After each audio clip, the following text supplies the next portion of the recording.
Hello and welcome, ladies and gentlemen, to yet another episode of the Footmarks podcast on Combox, where the game lives on, it does not die, it is immortal. I'm Behram Qazi, who you can find at DefMango on Twitter, and with me is Jarrod KImber, who you can find absolutely everywhere. And the title for this particular episode of the Footmarks podcast is 2025 Rewind. Jarrod, 2024 was a crazy year. 2025, not so much, but we still enjoyed it. I think 2025 was a normal year. It was fine. Did we do a rewind at the end of 2024? We probably just did Test cricket. It was so ridiculous. Yeah, it was very ridiculous. I'm pretty sure we talked about that, but we've never really done a rewind. This is a first of its kind. There we go. But yeah, no, a very normal year of international cricket, but still a lot going on. I mean, from here until Test cricket is slowly strangled, or international cricket, I should say, is slowly strangled, it will be... there'll be a lot going on every year, won't there?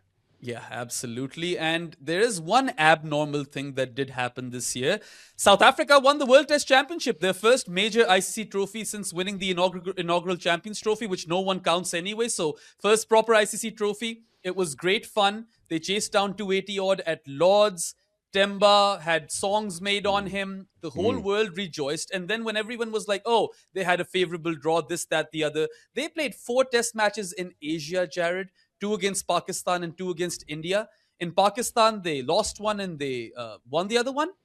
And they swept India in their own backyard, which honestly made headlines. And that reaffirmed, everyone who believed in South Africa that this is one of the best teams currently going on in world cricket. I mean, that is really something. The fact that they defeat Australia in the final of all teams, that's a side that has haunted them in the past. And, it's a giant monkey off of South Africa's back. I feel like they would be the happiest of all sides in 2025 because what they've achieved is definitely remarkable. Yeah, I think this is probably the year that's what we're going to remember, right? I mean, even if you look at the last couple of years of them making the final in the T20 World Cup as well, and obviously the women and their... success, near success, whatever, however you want to put it as well. Almost success. Yeah, certainly something is going on in South African cricket. And it wasn't that long ago, it was the last person to leave, please turn off the lights, right? Like it looked like it was done. So to go from where they were to where they are now, I think is huge. Everyone's loving the SA20 again as well. But yeah, I think they, not just winning the World Test Championship, which was massive, but then going on that run afterwards, but also beating Australia and in a chase, right? Yeah. Like in something that could have gone easily wrong. And if it had have gone wrong, no one would have been like, oh, they were chokers again. It would have been like, that's a tricky chase and these things happen, I think. So yeah, I think that's probably the biggest news story of the year. And probably over the last couple of years, South Africa is the biggest story in cricket, right? Like as in the biggest mover in cricket, maybe is the best way of putting it. It's naive of you to assume that people wouldn't have called them chokers because people just do that anyway. You're right. Yeah. The minute I said that, I was like, yeah. I mean, people who can actually understand cricket, hopefully wouldn't have called them chokers.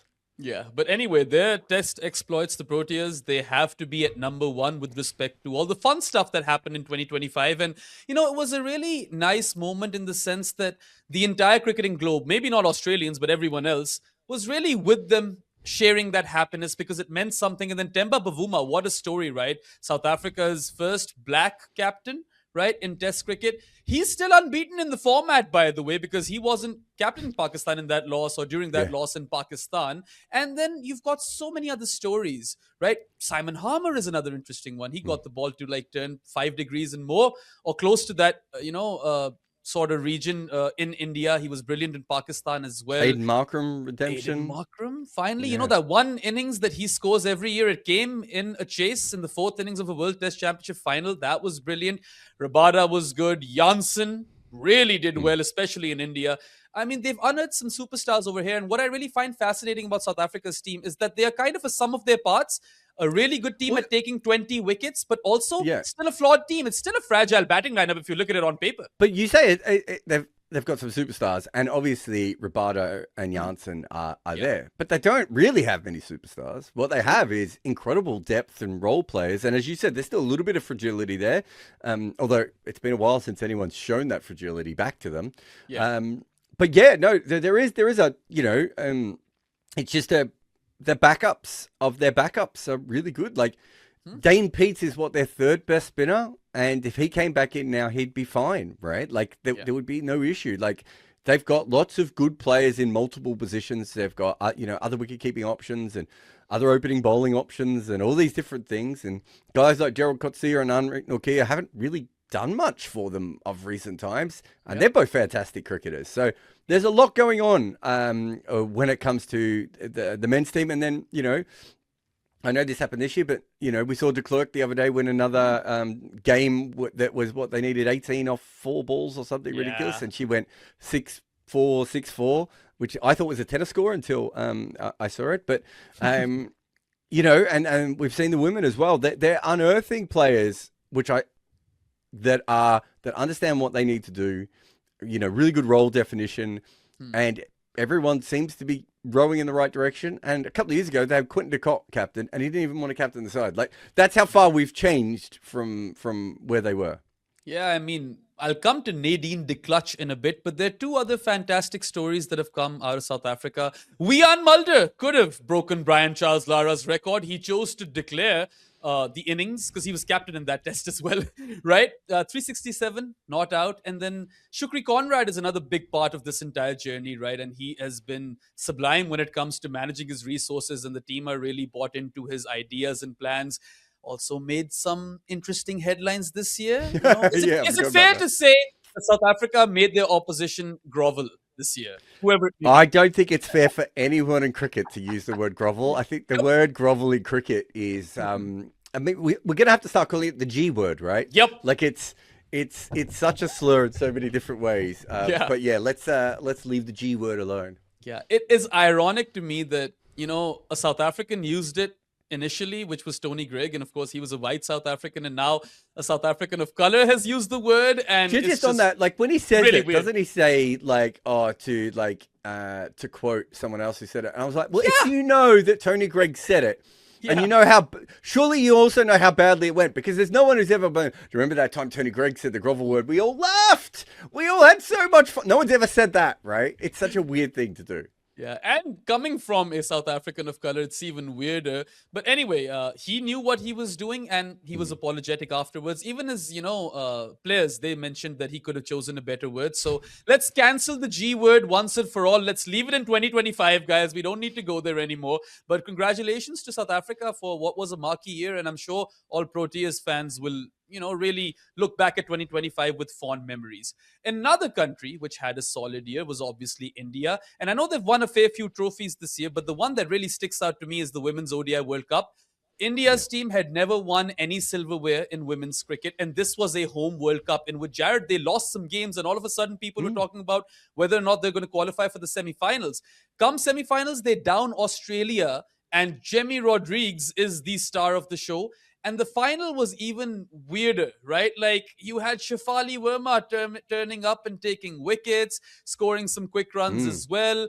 A lot of people pitched in, and I feel like this was a moment. It could be an inflection point when we look back at it in the future, because women's cricket could really blow up from here. You're seeing the crowds at the WPL and how, that particular league has exploded. Well, I feel like maybe a watershed moment has occurred in women's cricket, because India have won the ODI World Cup, that too on home soil. And I mean, it's a campaign that everyone will remember, because India were just phenomenal. And they showed a lot of character coming back the way they did, especially when guys like Boria were calling them disgusting, was it? Was he? Yeah, I think so. Okay. Yeah, no, it might end up being the biggest. I know the South African story is obviously probably the place to start, but this might end up being the most important story. There's a women's basketballer from Australia called Liz Cambage, who's like 6'5", 6'6", incredible athlete, very good player, very skillful. And she runs an OnlyFans page while being a WNBA player, right? And she makes more money from OnlyFans than she does the WNBA. There's a real issue with women's sport that these people are really famous, but they're not making the money off their performances at the moment, because there's it's the last couple of years when all the money has started to come in, and it hasn't always gone to the players. And my point being with mentioning a story like that is that the thing that can supersize women's cricket more than anything else is India being consistently a finalist. They don't have to win every tournament, but they have to be in the conversation. And yes, I don't know what Boria said. I wasn't following him, of course. But the fact that people are slagging them off, I know this is going to sound wrong, but is a good thing, right? Yeah. Because they slag off the men. You don't want them to be like, well, you got to understand that, it's women's cricket and whatever. You want them actually to feel that same passion. You don't want this if you're a women's player because like you get abused and you're not used to it. But you actually want it from the perspective of you want it to mean as much. And I think I've told this story before, but in the 2009 T20 World Cup, when I went to watch the women, I'd always grown up around women's cricket. There was lots of women's cricket where I grew up, and I'd coach some women's cricket occasionally at my old club. We had a team, and I would try and help out there where I could. And so I was used to women's cricket, but I didn't watch a lot of it on TV because it was never on TV, right? So I hadn't seen as much of it. And I was at that World Cup, and I remember Claire Taylor absolutely destroyed Australia in that semi-final and won it. And I was furious with what Australia did in the field, how they set their fields, how they let Claire, I'm trying to think who she was batting with. It might have been Morgan that she was batting with. But like they just kept stuffing up. And I remember I was furious. And then afterwards, I went back and I went, oh, this means I care though, right? Like that's a good thing. So it's good that they got abused. It's not good that they get abused, but but it's also incredible that they've won. And the Harmanpreet game a couple of years ago changed things. The point being is when this happens, you could be a women's cricketer in Uganda or Kenya or whatever. There's probably going to be some sort of trickle down effect that is going to come down. Right? That is going to actually change because there's so much money coming into the women's game now. And some of that will end up, there will be more, I mean, I know that there's a fair break tournament in Saudi Arabia or something at the moment, but there's going to be more independent tournaments. There's going to be more tournaments. There's going to be more money in them and everything else. This is a good thing for women's cricket, but it's also great for the women involved, right? The historical women who have kept Indian cricket afloat. Yep. And also, the modern team who have professionalized it and are a pretty young side, right? Very young side. And I mean, they were kind enough to invite all of those legends and all of them celebrated together, right? Julian Goswami was there, Mithali Raj was there, and it was lovely to see. And, I feel like, so much money has been pumped into Indians women cricket recently. And a lot of people were like, why can't we criticize them because the men cop a lot of flack? But there's another side to this. There's another angle, which I'd like to kind of bring up. It's recent. It's not like money has been been pumped into Indians women cricket historically. And if anything, the results have been instant over here. So that criticism kind of falls on deaf ears, at least for me. And that's what I was saying or echoing throughout this not T20, but ODI World Cup, that why are we pretending like they've failed for like 15 years, whereas the WPL is not even that old? So what I genuinely feel the WPL's not even a fully fledged league yet. Let's be honest. It's, so the fact, and I think I did a video on this at the time, they kind of jumped the queue with this win. It probably wasn't their time. There were probably other teams that were more experienced and ready, and they found a way to win out of nowhere, as you said, coming back from where they did. I nothing but respect. But yeah, eventually, I don't want any cricketer abused, but you do want that same kind of passion on the men's side as you do on the women's side. Yeah. And I think we saw with RCB, I think we've seen it here. I think we've seen it with the treatment of the England women's side when they've been struggling over the last couple of years. The fans are starting to go, well, wait a minute. Okay. I mean, the fans and Alex Hartley, all of those guys. But again... So the first time I covered women's cricket was 2012 properly, right? I had done interviews with players before, but I'd never really covered the games. And I know that the Australian team was really upset with the way I was writing about them. And I sort of had some words in the back. And they said, you can't be writing this. And they were going through some of the things you were saying. And they were saying, we're the professionals and blah, blah, blah. And I was like, yeah, but do you want me to write about you as if you're not very good, and so everything's great? Or do you want me to write about you the same way I would write about men's cricket? And there's a long pause. Yeah. At that point, not everyone agreed. Like there were people within that conversation who were like, actually, we would prefer you to promote us more. And I was like, I'm happy to promote women's cricket, but when I'm doing analysis of women's cricket, it's going to be analysis. And I thought your fielding placements were shit, right? And, and I thought Susie Bates were much better. You guys have a better team than New Zealand, so you beat them. But that should be the conversation. It's hard because a lot of women's cricketers have no sort of external media fan expectation on them until they get to the international team or now the WPL. And suddenly everyone knows who they are, right? And so they go from 0 to 100 much more than men's cricketers quite often do. But that's the world that they're in at the moment. So, but well done to them. I thought, as I said, this might go on to be one of the most important things because we already know that, you know, the Women's Premier League is one of the highest paid leagues in the world and, you know, one of the fastest growing women's sports leagues in the world. What will this do to it? And what will the next 4 or 5 years of this incredibly talented younger side do to it?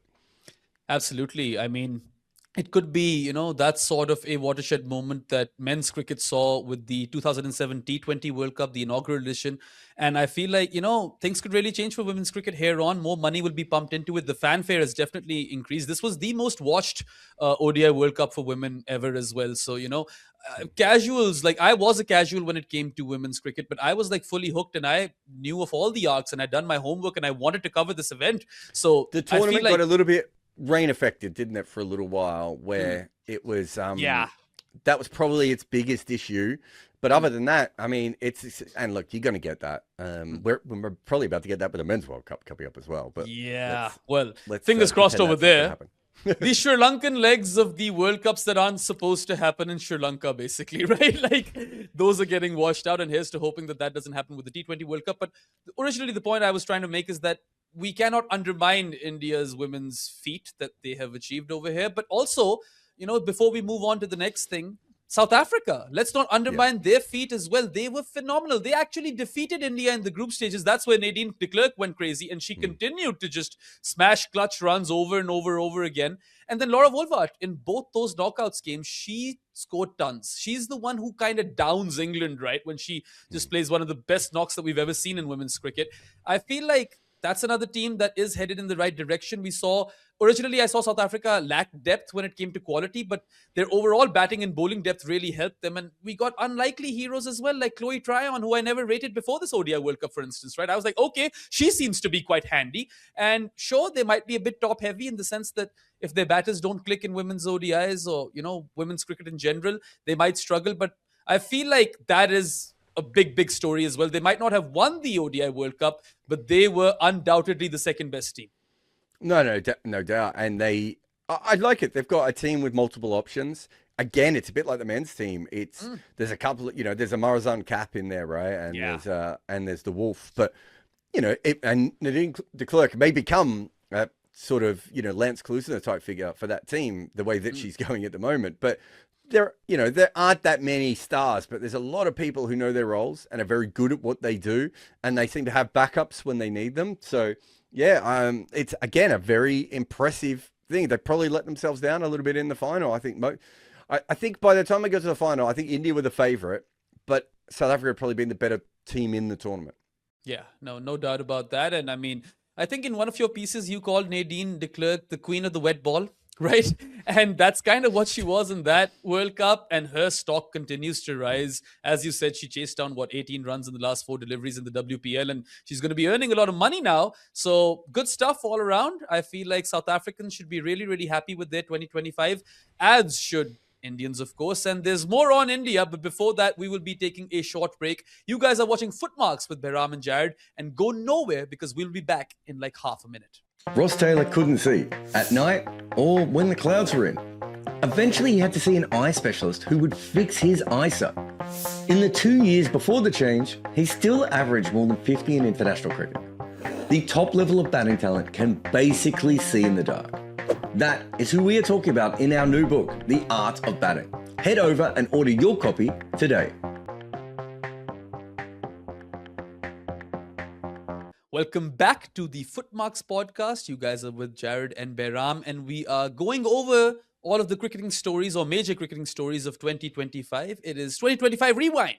And speaking of India, which was the team that we were discussing, we spoke about, you know, the achievements of the women's team and how they were crowned world champions for the very first time in their history.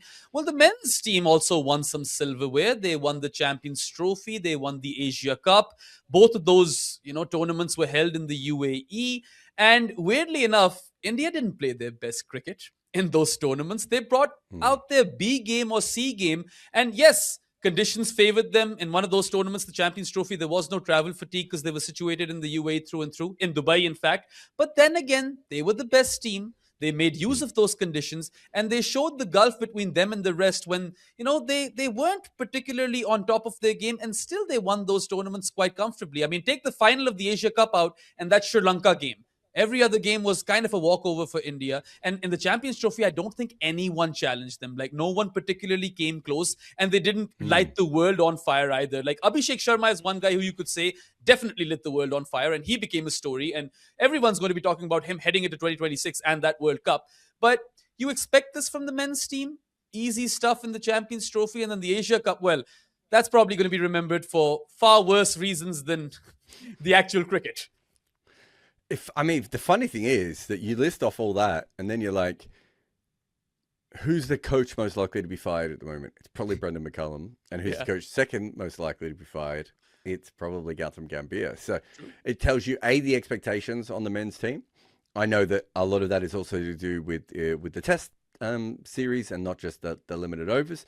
But yeah, their white ball side looks ridiculous, and their red ball side looks like it's in transition. So there's two different Indian men's teams out there at the moment. Yeah.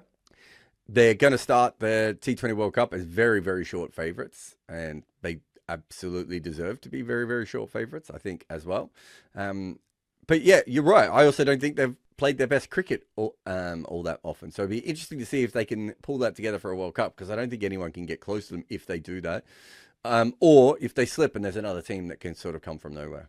Yeah, I feel Australia is the team that probably comes closest in terms of challenging India in the upcoming T20 World Cup. Of course, it's a volatile format. Anything can happen. But conventional wisdom suggests that it's those two teams which are front runners, and India would be ahead of Australia in terms of that favourite stag.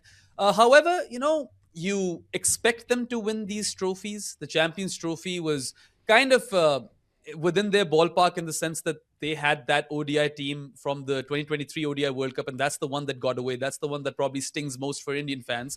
So this victory, especially, in a tournament where we got to see Virat Kohli score runs again, this, that, the other, without Jasprit Bumrah in, the Champions Trophy at least, that must have felt special. Donning those white coats is probably the best part of winning the Champions Trophy. But the Asia Cup was interesting. It was a toxic shithole is what it was. Having covered it for multiple platforms, I did not enjoy it in the sense that the cricket was secondary and all of the political nonsense was front and center. And that does leave a bit of a sour taste, because you want Asian cricket to be in harmony, and it's such a big cash cow that you feel that why wouldn't people work together to, put their best foot forward and deliver quality product? But unfortunately, they made mad money for all the wrong reasons, because tempers were flaring. The two countries were at war earlier in 2025, and the Asia Cup kind of just like, it unfolded in a very, very ugly manner. And I hope that we also leave that bit in 2025. No more drama in 2026, please. Is that too much to ask? Yeah, I mean, there are some Bangladesh fans with their hands up at the moment going, excuse me. But yeah, look, the Asia Cup is what it is. It's probably the first Asia Cup I really watched all the way through. So maybe that's a win. I don't know. One extra white dude watching it. I don't know if that's what the audience is, but it's fascinating to me how much the other Asian teams have slipped. And that's the next big one. I was just looking at the World Cup odds. So this is a World Cup in Asia, and you have India as almost unbackable favourites. Yeah. Then Australia, South Africa, and England are all around 4 and 5 to 1. Pakistan is 14 to 1. Sri Lanka is 40 to 1. Bangladesh is 125 to 1. Although who knows what's going on there? Where's Afghanistan? 22 to 1. Okay. We don't really. 14 to 1 is not a realistic chance of winning the title. I'm not saying they won't, Pakistan, but the bookies are saying they won't. And so you think, it's interesting. It's not just the power on the field, right? It's the power off the field. And that was probably another year of, as we said, it was a sort of a nonsensical tournament in many different ways that India didn't always play, that weren't probably playing their best cricket, and they still won. I don't know. that Makes it Asia tougher. Cup final, India played terrible cricket, but Pakistan were like, hold up a second, we'll outdo you in terms of terrible cricket. And they lost the crunch moments, and even though it was one hell of a final, it was an absolute spectacle. But yeah, I mean, it's a part of 2025 that I'd like to forget, because if you are from India or Pakistan, that's a very kind of tumultuous period on social media, for instance, because people from both sides went hammer and And tongs in at real each other. life. Yeah.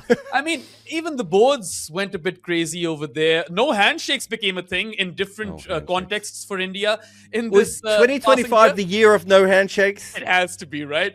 Whether you're asking for a draw or you are just trying to show sportsman spirit. India, and Gautam Gambhir's India in particular, are not fans of handshakes that much, as evident from 2025. But Gambhir had this moment after losing the two-match test series to South Africa 2-0. He started counting the things that he has achieved, where he stated that, I've won the Champions Trophy, I've won the Asia Cup, I drew 2-2 in England, which was also a really crazy series, and we'll get to that. And here we are thinking, if he doesn't win the T20 World Cup, he's probably on his way out. I think it's really fascinating, and it tells you how the expectations on the Indian side are so ridiculous at the moment.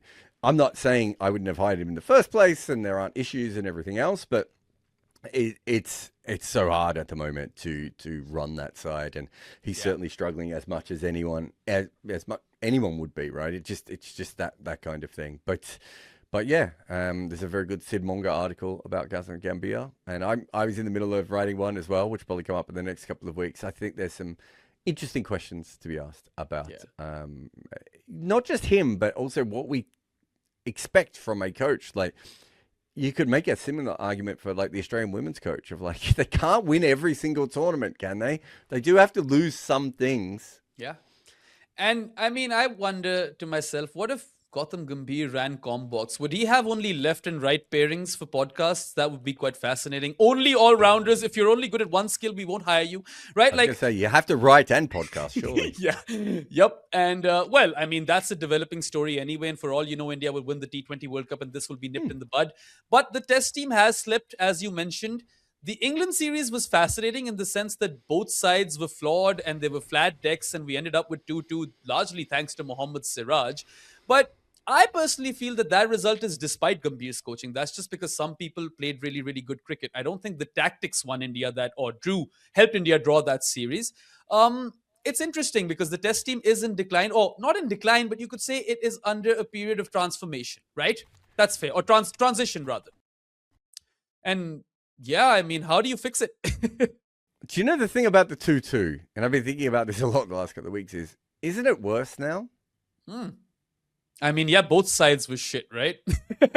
Because now India went and lost to South Africa, and England went and lost to Australia. They now look like by far and away the two best sides, and India and England look a decent step behind, right? So I don't even know how to process the 2-2 anymore because, it's the context around it has changed quite a bit. So yeah, look, I think India are coming into a really interesting period where they might only have success in one or two formats and not all three as they wish. And it'd be interesting to see how that is handled, because it's not really, it's not how other sports work, right? And I mean, this not how things go. If you think about it, they had some big retirements, right? Ravichandran Ashwin, Virat Kohli, Rohit Sharma, and they didn't have ready-made replacements as such. And then Gautam Gambhir went gung-ho on all-rounders. I feel like this is going to take a bit more transition, right? Because now they're losing at home.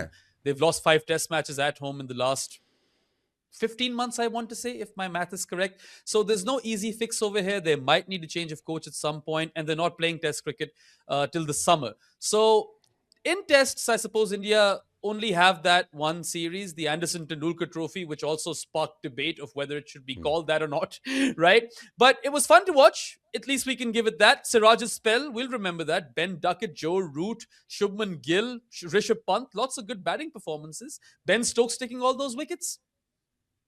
Yeah, I agree with all of that. Yeah. And speaking of, England, of course, and I know I'm kind of skipping all the way through to November, December, but the Ashes was a bloodbath. We built up to it for all these years. England were over-prepared, right? As per Brendan That was McCullum. the problem. Misread the conditions, picked the wrong bowling attack, didn't play the correct teams, and just made some terrible decisions. Couldn't bat better than Australia, couldn't bowl better than them, and they definitely could not field or outthink them, or outfield or outthink them. We've done an entire Ashes podcast on Footmark, so you don't need to go into details, but yeah, a bit of a damp squib.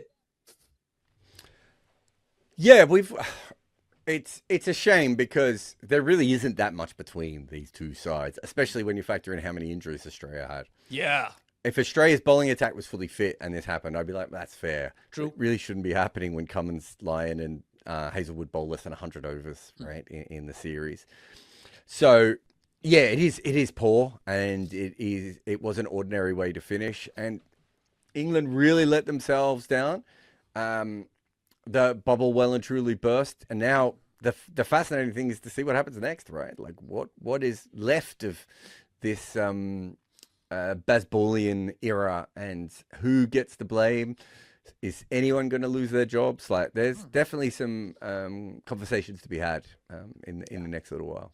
I mean, 2025 did not go to plan at all for Bazball, and like, I feel like there's still a lot of merit to the approach and they could still make it work. But right now they're going to have to do some soul searching, and they'd probably want to forget this past year. I mean, the result versus India wasn't all too bad, but England would be disappointed that they didn't win that last test match. The Oval Test was there for the taking for them as well. Vokesy gets injured, lots of stuff happens. But I mean, I still feel that this can be a good test team if they just rejig a few good things, but or a few things. But the issue is that the pipeline doesn't look all too good, and it's not like talent is coming in. So that's probably England's biggest worry, even apart from the tactics. Even if I just did a podcast today with John Norman and Steve Harmison. It's like, even if you rejig it, it's still basically the same bowling attack. Yeah. Right. With Liam Dawson in ahead of Will Jacks or Shoaib Bashir. It's not an inspiring team at the moment, but I think something's going to have to change. The tactics, and we've been talking about this since day one, the tactics of Bazball is fantastic. No one has any issues with that. When you use the tactics, yes. If that's the only tactic you ever use, also yes. Yep. I mean, let's see whether they recover or not. They've got like 5 test matches at home, 3 against Pakistan and 2, I want to say Sri Lanka, but I don't remember anymore. It's tough to remember what the FTP looks like, but we'll see what Bazball or the Bazballers have in store. They play New Zealand and Pakistan, don't they? Okay, yeah, New Zealand it is, not Sri Lanka, Yeah. but yeah. So if there is some sort of a rejuvenation, whether Bazball lives or it continues to die even further, we shall find out. We also have no idea what that team or management would look like either. I mean, Rob Key, Brendan That's what I mean. I think that's what kind of cricket are they going to play? Yeah. Right? Everything's on the table now. That is the million-dollar question. And speaking of test cricket, and this probably is the last bit that I want to mention, Zimbabwe played 10 test matches this year, Jarrod. It is a marquee year for them as well, and it was really weird or kind of fascinating that a team which doesn't even compete in the World Test Championship, and the Zimbabwean cricket board isn't particularly rich compared to some of the other ones, they have managed to schedule 10 test matches in a calendar year, something that countries like South Africa, Pakistan, and New Zealand are so far off from. Now, they only managed to win 2 of them and lose 8, but I suppose this definitely deserves a mention. No, it does. I think, someone said to me, what's the difference? And I think one of the key differences is we're far enough removed from Robert Mugabe and his people involved with running Zimbabwe and Zimbabwean cricket. Robert Mugabe was very actively involved in cricket. Peter Jingoka was one of the most important people. Before the Indian takeover and the big 3 takeover that led to the sort of the BCCI takeover of the ICC, Peter Jingoka was like the most important person because he was a swing vote between all these different factions all the time. And Peter Jingoka, it'd be fair to say, was doing what he thought was best for him and Zimbabwean cricket, right? I don't think he was, I'm not saying he wasn't a cricket fan, but I think it's fair to say he was doing what he thought was best. And it feels like over the last couple of years, slowly but surely, we're seeing something where Zimbabwean cricket is being run for Zimbabwean cricket's sake a little bit more. And this year was probably a perfect example of that. As you said, it's fascinating that they did this. I heard some chat that they realized that the streaming numbers would be quite good, so they could get some sponsors. there's low overheads when you play games in Zimbabwe. Quite a few of those games we were in Zimbabwe. They cashed in some favors, I think, from some nations as well. Absolutely fantastic. They've got some really good cricketers. They, have some. They don't have a full strength team, and they have some issues as well. But there's some, good players in there. Bennett and Blessing and some of these guys. Not to mention some of the older fellas as well. Shout out to our man Sekanda. But they started the year quite well. I think they had 3 tests where they had 3 chances to win. They only won one of them. Then they got smashed by an innings quite a bit, I think, for a while. Yeah, I mean, they're the team that conceded the Wian Mulder unbeaten 367, of course. New Zealand smashed them as well. England smashed them at Trent Bridge. The Sam Cooke test, as we like to remember it, right? And I mean, look, I'm all for other countries trying to follow the Zimbabwe model. I'd love to know what the profit and loss ratios were like, because 10 tests or scheduling 10 tests requires a fair bit of investment. But Zimbabwe have shown it to the rest of the world that you can't always kind of cry wolf with respect to Test cricket. If you really want to play more Test cricket, it's possible. And maybe... Yeah, it'd be interesting to see if they could do it consistently and whether it was financially viable and everything else. But they kind of needed a comeback year, didn't they? Just to let everyone know they still play cricket. They've still got some talent there, and both things are true. And, countries like Sri Lanka, Pakistan, New Zealand, South Africa... If they want to, they can schedule test matches outside the FTP and maybe send their second string sides to play Ireland, to play Afghanistan, to play Zimbabwe. It's possible. Also, a lot of teams will say it's so expensive to play test cricket. And I was like, well, it is if you play at a major venue and you add on it, you can slim it down. The ICC have talked about this before, about like it doesn't always have to, like, as long as the conditions are fine, right? Like it doesn't always have to be at the biggest ground of all time. Like Ireland play at Malahide, right? There are ways of doing this, and I do think sometimes there's a lot of keeping up with the Joneses from some of the middling teams where they're like, oh, we have to, and it's like, do you? New Zealand play cricket in a park. I just think that we can limit the way that we think about things. Yeah, and West Indies is another team which could probably look into this. They've got some promise in that test team all of a sudden. First we were saying they cannot bat, and they save a test match by batting for 2 days. That also happens at the end of 2025. And it's funny, like every single calendar year, there's that one test match in which West Indies will do something that they'll end up on a rewind show. I mean, it's true. It is true. They do one thing and then you go, well, is this them? No, it's not. Yeah. I mean, this wasn't quite winning the test match at the Gabba versus Australia. A pink ball test at that. The only side which have ever defeated Australia in a pink ball test, mind you, which is definitely a feat. But yeah, I mean, look, I feel like given the fact that test cricket is only financially viable for the very, very strong boards, if we start to see an uptick in the number of test matches, maybe there can be a bit of a revival for the other teams as well. And we'll have to, again, look at the numbers for this and whether or not this was a financial success. But I love the fact that Zimbabwe played 10 test matches. And then, what was his name? The West Indian batter who batted for all that while? Not Shea Hope, Justin Graves. Last year, it was, Shamar Joseph's stock kind of really nosedived in 2025. But, I mean, Justin Graves is the new name. Not a good year for him. Not a good year for him at all. And, we always love a bit of resistance. And I feel like everyone deep down in their hearts wants West Indies cricket to do well. So we got a bit of that as well. Okay. No, definitely. Lots more to discuss, but before that, we shall be taking another short break. You guys are watching Footmarks with Jarrod and Behram. Go nowhere. We'll be back in half a minute. I once made a pair in a club game, which is almost impossible to do. But I have been obsessed with batting my entire life. And so I put that into my new book, The Art of Batting.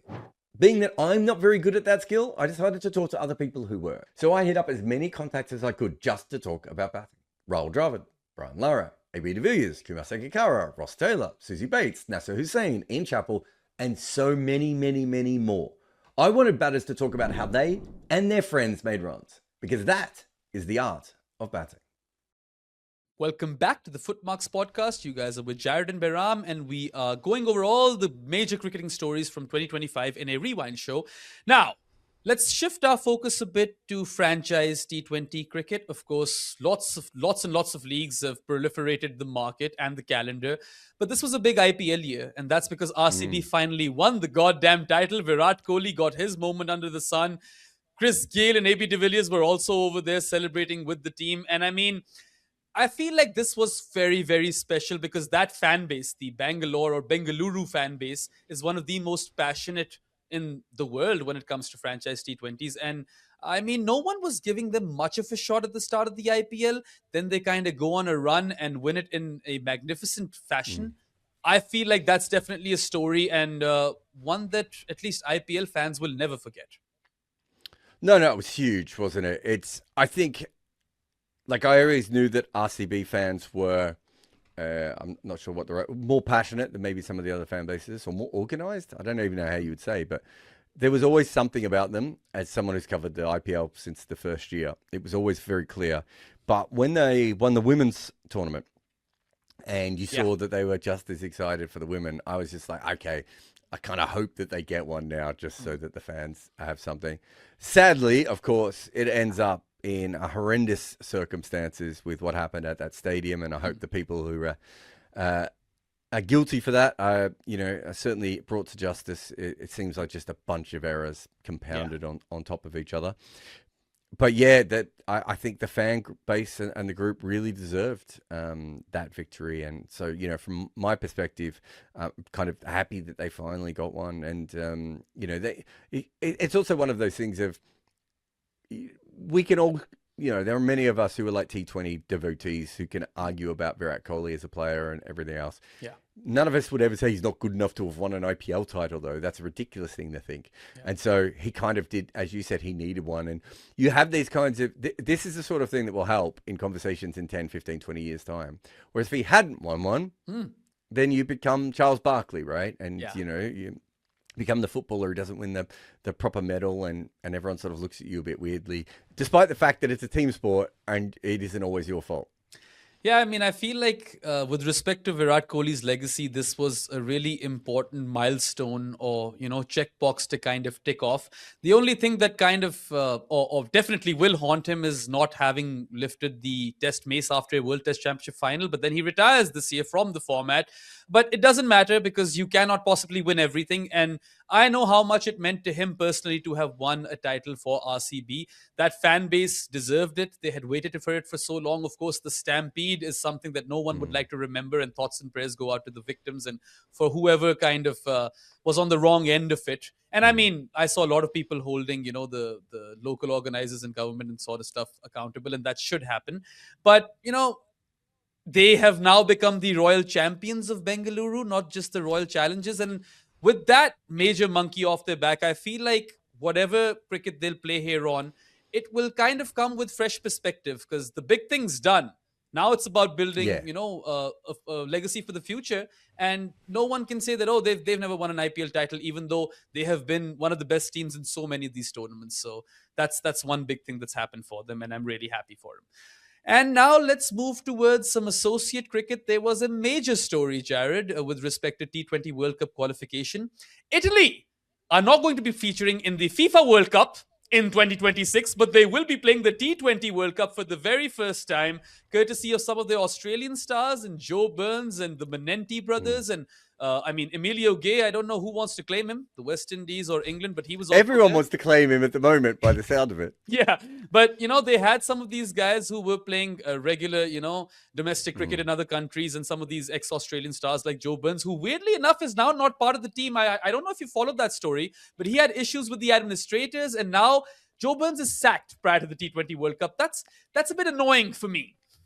Yeah, it's not ideal, is it? We've seen this before. Ryan Tendulkar, who's now India's assistant coach or batting, fielding coach. I don't even know what I don't actually know what his role is, but one of their coaches. I remember there was a period of time where he didn't play for the Dutch, and what he'd asked for was like quite simple. He was like, if I'm going to be flying around, like I'm getting older, my body's not holding up, can I get business class? And the Dutch went, no one gets special treatment. And he's like, look, guys, I'm playing in the IPL. I'm just asking for business class to sit in on the plane, and it's not the only associate player who has not decided to play for an associate level for very basic things. I'm not saying Joe Burns is like that, but it could be something more simple. I kind of started to follow that story and then lost it a little bit. But look, Ireland did this. Netherlands have done this.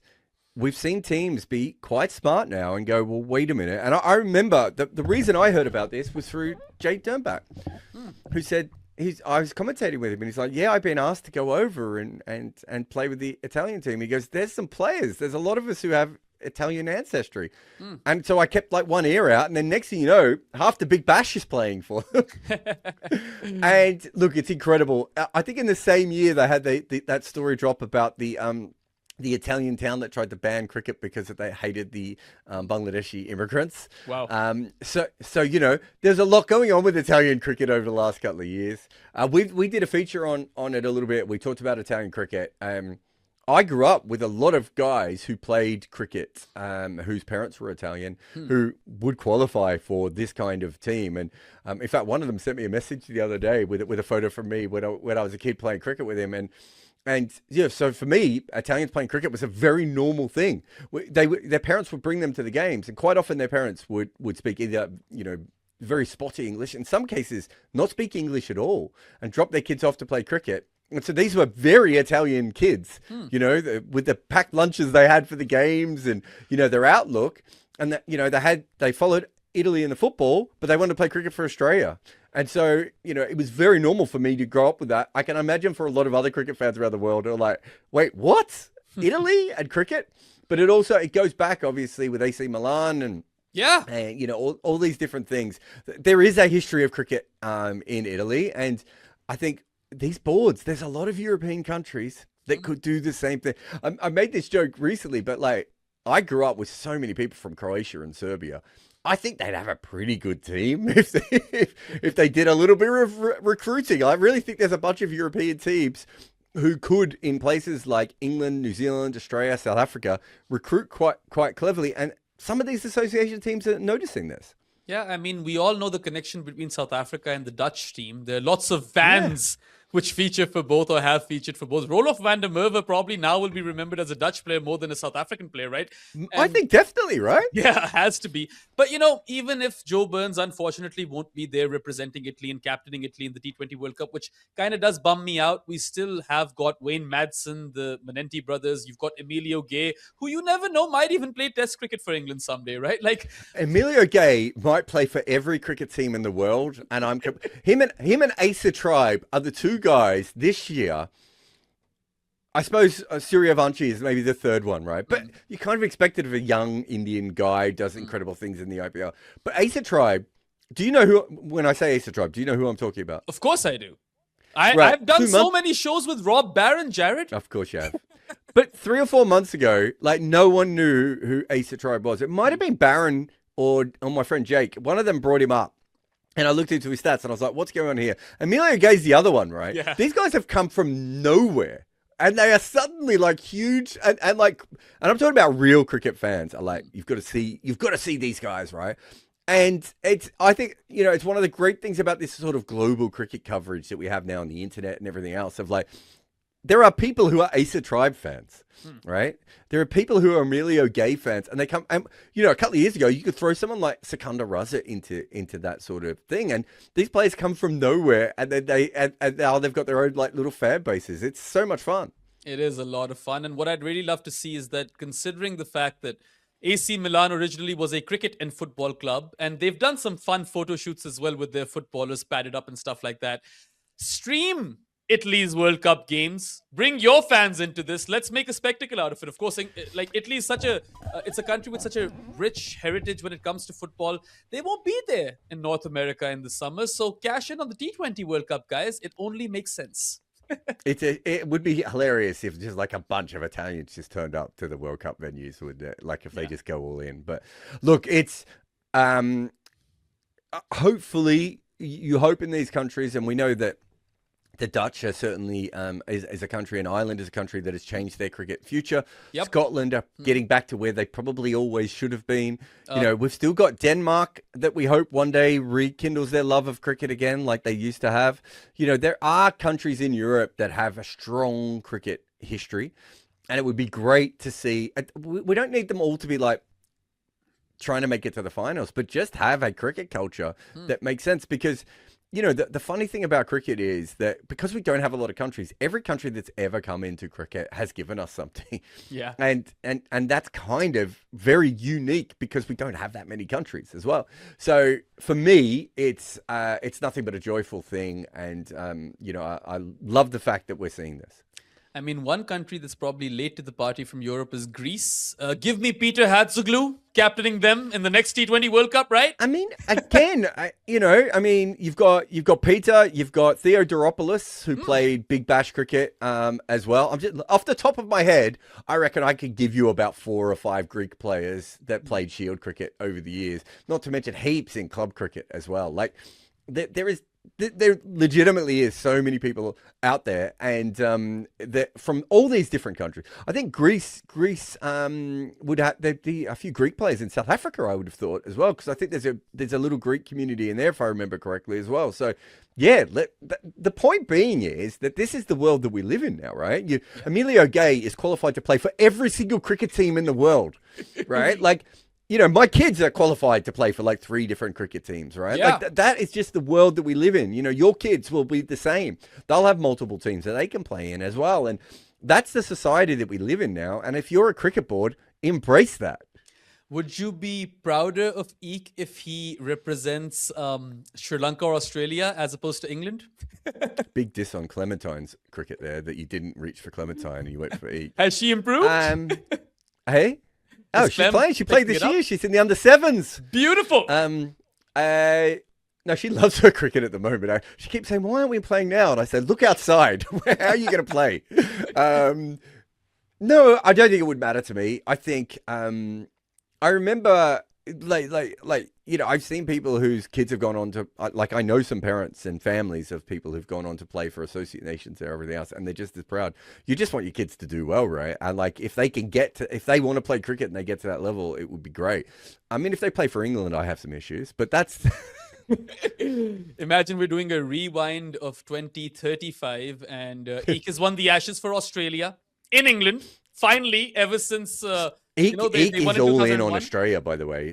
Eek does not support England at all. It's actually really fascinating because English cricket, so many people do come with family members from different backgrounds. And I would say there's more chat about other cricket teams than the England team over the last couple of years. The 100 is quite big with younger kids in the UK, but the international team, quite often it's like India, Pakistan, Australia, New Zealand, depending on where your parents are from. And again, that's what I'm saying. That's the world that we live in, right? Like Ben Stokes could have played for multiple teams. This is where we are going, and so I think it's fantastic that's what's happening with Italy. And if you have a problem with people from other countries going back and helping early teams, have a look at where the early Australian players and South African players were born. Yeah, well, imagine the headline. Ezekiel Kimber, who is from Lewisham and is born there, breaks Shane Warne's record of 40 wickets in a single Ashes series in England and finally wins Australia a test series in England. That would be a headline. And I don't know, Clementine Kimber breaks Chamari Atapatu's record for Sri Lanka? Make it happen, kids. I mean, that's going to happen though, isn't it? Because we already had the Pattinson brothers play for 2 different countries, right? Yep. Like we are literally going to see things like that again happening. You might, the Curran brothers are doing it at the moment. Right? Yeah. Like it's ridiculous. We are going to see weird things like that happen over and over again where 3 or 4 people from one family are going to play for 3 or 4 different teams. I would love to see it. Anyway, let's kind of end this rewind with some finance news, I would say. Some of the economics of our sport, which have been threatened, and there have been more opportunities or potential opportunities. Let's start with the potential kind of breakthrough of Saudi Arabia within cricket. We don't know in what capacity it might happen. Some people have said that they might, kind of take over the Champions League for franchise T20s. There was talk of the Saudi Slam. There were leaked reports. At the start of the year, we were hearing a lot of this, and then all of a sudden, nothing towards the end of 2025. I feel like if something happens, it will be in partnership with the BCCI because they won't challenge them. They would definitely, join hands with them. But I really hope that 2026 gives us some spice with respect to Saudi Arabia coming and, I don't know, having a tournament or something. Well, the fair break one is really interesting if they end up having a women's tournament in Saudi Arabia. I mean, that would so be great for PR, right? First you sports wash, then there's a women's cricket tournament. Lovely. I mean, it's out there, right? Fair break was like, we're not going to take money from gambling companies because we don't want to be associated with domestic violence to women. And then they're like, but we are thinking about having a tournament in Saudi Arabia, which is a bit of a pivot, morally, I think, or emotionally, or politically, or where, however you want to go on that. Look, I think what happens, from my understanding of this, is that Saudi Arabia has this incredible fund, right? They're already sponsoring the ICC, and then they've got ties with Australia, the whole DAZN. But with link, everything, right across all world sports. And the way that I understand it, and obviously I've done, Chris Barrett broke the story, I think, and I've done a lot of reporting on it since, is the way I understand it is there's a flurry of activity where the Saudis are suddenly calling everyone and being like, we want to do this and we want to do that. And everyone's like, oh, okay, yes, of course. You've got money and we will meet you and we are interested in that. I mean, Real Madrid and Barcelona literally yesterday played a cup final in Jeddah. Exactly. And I think that's what happens is then their attention sort of goes to the next thing, right? And so... and we've seen this over and over again. We've heard lots of stories about everything's moving to Saudi Arabia, then nothing does. And then suddenly you have, as you say, a major game there, and then nothing happens again. And the golf, it's all about the golf. We're going to take over World Golf. Actually, we're going to partner with World Golf, right? Like, that seems to be how they're running it at the moment. And they've got so much money, and they've obviously, what happened to their bubble city in the desert, the big long line city that seems to be falling apart. So again, there's a big long line city and there's a cube city. They're doing both. Yeah. From my understanding is the big long line city is not progressing the way that they thought it was going to be, and may never exist, right? And again, that makes sense because they've got all these different ideas. They got a bunch of attention, right? And then they're like, oh, actually, it's a bit harder to do than we thought. So then they pull back. And it's the same with cricket. I think at one stage they were like, we could buy all of cricket. And then they were like, oh, but that would cause issues with our relationships with India and some of our partnerships there. Yep. Let's scale that back. And I think that's how they do things, is my understanding, right? So it's not over. I have no idea what the final thing will be. And I think anyone, unless there was an insider, I don't think anyone could tell you at the moment. My understanding is that they are still genuinely interested in cricket. How that will come out, let's see. But that does show, I think, for a lot of people in the West who maybe don't follow global politics and all these sorts of things, I don't think they realize just how much money there is in, Middle East, Asia, parts of Africa as well, that is coming. And, a lot of the West itself is a little bit stale and is maybe tapped out is the best way of putting it, right? Right. And, there's probably a reason why Donald Trump is talking about Venezuela and Greenland, right? Like, it's trying to find resources wherever you can. And a lot of these other random countries have the resources, but not always the ability to deal with them and everything else. All these things, there is a big shift, I think, in global politics. And obviously Saudi Arabia and India, not that I'm linking those two countries, but those are the sorts of countries, UAE, that are at the forefront of this, right? And, how that plays out over the next 5 years or 10 years will affect cricket. Yeah, as much as it will affect everything else in our life. I mean, and so there's already an existing link between Saudi Arabia and India, even within cricket, because the IPL auction happened there, right? So there's that. And you told me about that prince, Saudi prince, who came to the World Test Championship final, and he asked for the law book. And of course, people who don't follow the global Ambanis politics as well. The Ambanis are also a major link.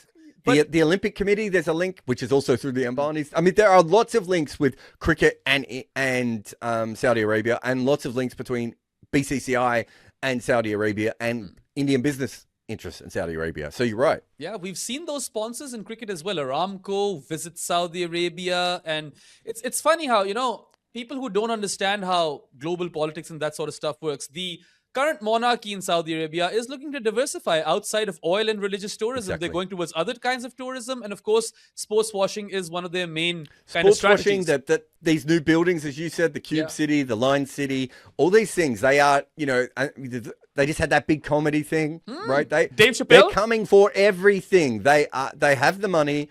They have worked out that they have to change what their perception, because the perception was really bad of Saudi Arabia, right? And that's what people with lots of money do. If you go back through the history, I mean, you know, we don't start every sentence now with, do you remember when England tried to enslave the world, right? Like, we don't. Things move on, right? We don't start every sentence with, do you remember when, you know, America were bombing Japan? Things move on, and that narrative changes, and Saudi Arabia is trying to do that. Now, it's more than fine for everyone to go, yeah, but they're still doing stuff, right? Like, I'm not adverse to any of that. And, you know, there's a lot of implications with being involved with Saudi Arabia. But one way or another, as I said, the global politic and the global business is changing. And that's the direction it is going in. And weirdly enough, cricket being in the UAE is, you know, and the ICC is way ahead of the curve on a lot compared to a lot of other sports, right? Like, you know, I don't know if we'll have an NBA team in Dubai, but there seems to be a lot of hype about basketball and Dubai at the moment. And I think Boston played Denver. So the two recent champions went up against each other, you know, not this year, the year before, in Dubai for a warm-up game. Like, wow, guys, this is changing. Yeah. And it's changing really, really quickly. And though that part of the world, you know, that whole area has a lot of natural resources, and they're cashing in. And so they're coming to cricket as much as they're coming to everything else. Like, I'm not saying was it Oman that gave Donald Trump a plane last year or the year before? Like, oh, okay, like, that happened. It was someone gave him like a plane, right? Like, okay, so Oman, if they did give Donald Trump a plane, they didn't have enough money to give to their cricketers. That also happened this year. Oh my God, I forgot about that. Someone from Oman cricket wanted to like clear the air, and I was trying to talk to the players. I could never quite get to the bottom of what happened, but yeah, Oman shit the bed a bit there. Yeah, absolutely. But yeah, I mean, look, all of these things are changing rapidly, and I feel that if not soon, then eventually there will be an entry of Saudi Arabia into cricket in some sort of context. And you have to remember that there's a lot of diaspora, Indians, Pakistanis, Bangladeshis, even Sri Lankans living in Saudi Arabia. Which they have, again, they probably haven't cashed in on yet, right? In a way that Dubai has, and Oman and some of those other countries up, you know, Kuwait. Kuwait's got a good cricket team, right? Like, you know, there's some other places that are starting to cash in on that. So I think that's also part of it, right? Absolutely. And I feel like it's only a matter of time. Even if it's not at a major scale, there will be something. There will be some shit T20 league at the very least that Saudi Arabia will be running. But given the scale of, you know, funds that they have, it could be massive. It could be in partnership with one of the big boys. Could be a Champions League sort of arrangement. Who doesn't want to see Champions League T20 cricket return, right? Now that you've got all of these franchise leagues, it would make perfect sense. But anyway, one last thing that we need to discuss, and it's also related to the commerce side of cricket, is that there was a bit of a tussle between the ICC and the Geo Star Group. Of course, those two companies, they merged, Geo and Star. And I thought you were going to say the ICC and Geo merged, which also is kind of true. Yeah, I mean, they did kind of exchange employees, I suppose. But yeah, so clearly the broadcasters, they realized that they've overpaid for the rights. And I feel like this was a trailer that we just saw towards the end of 2025, and eventually the next set of rights won't be sold for as much, and that's going to impact cricket a lot because, you know, big countries like India will survive, but, you know, the lesser endowed cricket boards, and they're already heavily dependent on ICC funding. If that funding decreases, then all that talk of growing the game kind of goes into the mud. I've been following this for a long time in cricket and in other sports. Quite often, at some stage during the rights, both sides kind of admit there was an overpay, right?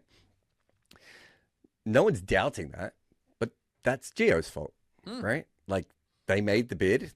It was, I think, within the industry. This is my understanding of having talked to a couple of people within the industry. They were like, "Yeah, it's an overpay. We know it's an overpay," and they tried to get out of it. Generally, though, when the next rights come up, they don't become cheaper.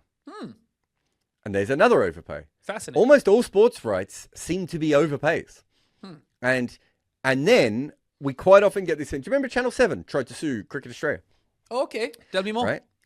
Yeah, so that was, 3 or 4 years back, I think now. I know there are other boards who have suddenly received calls from executives going, "Can we renegotiate And the board's like, well, no. And they're like, well, we may not bid next time. And they're like, okay, that's fair enough, but you bid this amount. This is what we told you was going to happen. It's a very common thing. So I don't want people to panic too much because this is now, it seems like almost everyone buys rights to sport and then almost automatically goes, why did we pay that much? We're never going to make this money back, right? Also, I think in Gio's case, because of the merger, also because this is my understanding that like originally a lot of it was about the mobile phone coverage, right? Trying to make sure they were, and now I would assume there's a bit of a saturation of the mobile phones, and maybe they're like, we're not reaching any extra people. So I don't want anyone to panic on that side. The interesting thing is that Gio has a personnel issue within the ICC, in that their former employee is involved. Yeah. I think that's a huge conflict of interest, and that's cricket's fault. Cricket allowed this to happen, and now is looking at it going, oh, wait, what have we done? Yeah. Cricket boards have to be smarter, and they are getting run over by very smart people at times in this situation. But it's also something that we need to be prepared for, that the issue at the moment is that unless you have 2 or 3 strong bidders, there could be a bit of a dip. And I don't mean a dip as in the next rights package will be less, because I don't think that's the case. But they may not grow by the same amount. True. And the reason they won't, you can only do that, England cricket has had a bit of an issue because BBC and TNT won't go for the rights. And so Sky's not that, won't go for the rights with big deals. And so Sky's kind of on their own. And so Sky can kind of just pay what they want to pay. Yep. Right. And so, you had that issue in Australia a couple of years ago where Channel 9, Channel 10, Channel 7 and Foxtel all wanted the rights at the same time. That's the dream. Yeah. Right. That's the dream. Do we rule out Netflix and Amazon at this point? They should realize the market. No, but whether they want to give enough money that there'll be continual. You want them to give enough money that it's continual overpay. I know that sounds bad, but kind of that's what you want. So you don't. The problem, from what I understand of the American companies, Amazon, Netflix, all those sorts of ones, is that they kind of went, wait a minute, we think it's worth this much, and Gio thinks it's worth this much. Well, it's clearly not worth that much, right? Yeah. You want it to be so there's a little bit outbidding each other, and that pushes it ahead. I think the fact that there are American companies that are more interested in cricket now will probably keep that. And talking about to lead on from the last conversation, what about DAZN? Yeah. The Saudi-backed company who's buying a lot of stuff as well. If you can get Netflix, Amazon, DAZN, and a major Indian companies involved, maybe you can keep the gravy train going. But yeah, maybe we won't continue with the growth that we've seen over the last couple of years. But it's very common. The thing is that I've seen this before. One of the most famous ones was the early days of TalkSport, where they paid a bunch for radio rights, right? Without really factoring in how many people would be listening kind of overnight to the Ashes. Do you know what I mean? Yeah. But they were desperate to have the Ashes.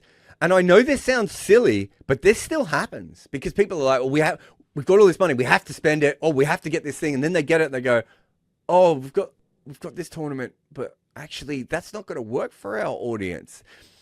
People don't always work back from that because they're trying to beat all these other companies. Yeah. So it doesn't always, I would love to say that everyone involved is always a genius, but there has been overpays and there has been issues. But a lot of it's just to do with the market, right? Like, it's one of the big problems in South Africa, right? They don't have 2 people bidding the rights up. Yeah. It's another issue in New Zealand. Some of the reasons these boards don't make as much money is because they're in the wrong place at the wrong time. Whereas in Australia, you can keep pushing it because there's multiple people who want to show it. And they're just, if you don't have 2 or 3 companies, you would have seen this in Pakistan at times. If you don't have 3 companies with money that all want it at the same time, sometimes the price stagnates a little bit. In Pakistan, the state often just buys the right and national television will show it. See what I'm saying? That happens. But I feel like, what people might not understand is ultimately it's just a battle of businessmen. And this in particular, what we've seen is a battle of Indian businessmen, because on one hand, you have Jio who have incurred losses and the Ambanis are up top. On the other side, you've got the ICC who have made profits with Jay Shah over there. And then Sanjog Gupta, the elephant in the room, first worked for GeoStar, and now he works at the ICC. So there's a lot of There's a mumbo lot jumbo. of. It doesn't matter in which direction you go in the cricket at the moment. Most of the conversations when you talk about this stuff lead you out of cricket again. They are far bigger things. And you go back to our coverage in Saudi Arabia, you'll see what I'm talking about. Yeah. We're talking about the Olympics. We're talking about geopolitical, things. Trump and Modi's relationship was brought up sometimes when I was talking about these things. Like they are so far and beyond just cricket at the moment because cricket is actually quite profitable and quite important and quite, a big part of so many people's lives that it's unfortunately rubbing into things in the old way. And it's not that this has never happened. Behram can go into the story about, was it Roosevelt? Yeah, it was. No, Yeah. it was Eisenhower or Roosevelt? Eisenhower. Eisenhower changed Pakistani cricket pitches forever. Yep. The truth is that, it because it's so important to the subcontinent and because the subcontinent is so big. It is the right? market, right? You look at India, Pakistan, Bangladesh, Sri Lanka, and that's what, 92%, I would assume, of the Okay, cricket so market? let's say you and I, I'm trying to think, let's say you and I came up with a new dating app tomorrow, right? Okay. And it's a successful app in some other regions, and we want to go to the subcontinental market, right? What's the quickest way to get to right across the subcontinental market? Cricket. Right. And people, and that means that the geopolitics understand this. And as you said, the $1 billion business people understand this and everything else. That's where we are. It's a fascinating time for cricket because we're going through our own internal struggles and there's a lot of external pressures as well. And that, Behram, was 2025. It was, but just to See what I cap the did there? show off. See what I course, did there? I just yeah. brought it back. I did kind of like how you went full circle over there, literally. But for us as well, we've gone into 2026 with Combox. I suppose we should talk about that a little. Good Areas Live was fun. It still technically exists, but it's rebranded and we're scaling up and we're excited to have you guys all on board. Lots of fun stuff in store. So yeah, I hope you loved what we did last year. Of course, Robbie came on board, as did Deepak. We got the Kimapa show. Crick Picks grew stronger and stronger. And all of our lives and other shows got lots of hits. It was a successful year for us, which is thanks to all of you. But now we're headed into more serious territory, and that's exciting, Jarrod. Yeah, Combox is. It's not just a rebrand and bringing Robbie and Deepak in. Yeah. You'll start to see other faces coming in. We have talked to some of the most serious people in cricket about coming on board. We have some partnerships involved that are really, really exciting. We've got some whole ideas of how to cover cricket that have never been used before. There's a lot coming up, and Combox is a very big project that we're all very excited about. But there's nothing really disappearing, I think, from what we're doing. It's, there's a couple of shows that are changing where they usually go. Like there are more of my lives and chats like this now that will be on our main channel, which we didn't always have before. So, there's some changes from that perspective. But yeah, overall, we're trying to use the spirit of Good Areas and then sort of advance that to involve some other great writers, analysts, former players, current players have reached out as well. It's really exciting for us to be able to do that sort of stuff. And also knowing that we already know all this stuff works because it's worked with you guys. Yeah. And our ambition is to change cricket media forever. And if not, we'll die trying. So stay with us Pretty in much. 2026. We'll do a rewind at Where the we end of the may die trying. Oh, Yeah, no, wait. it might actually happen. But anyway, if you guys keep up all of this love and support that you show us, I'm sure that we'll be successful. So here it is, a toast to 2025. I'll do it with this pet monkey or stuffed monkey. And hopefully 2026 will be even better. There we go. All right. Have a good one, guys. Take care of yourselves. We'll see you soon enough. Bye-bye. Brian Lara used pot plants to work on his placement. John Wright glued his glove to his bat. Sachin Tendulkar dug up practice pitches. Tatenda Taibu cut the top off his bat. Claire Taylor used a hockey grip. Steve Smith was from tennis. Dean Jones would call phantom runs. And Victor Trumper turned the nets into a war zone to survive. The best batters in the world do whatever they have to make runs. We have told their stories in our new book, The Art of Batting.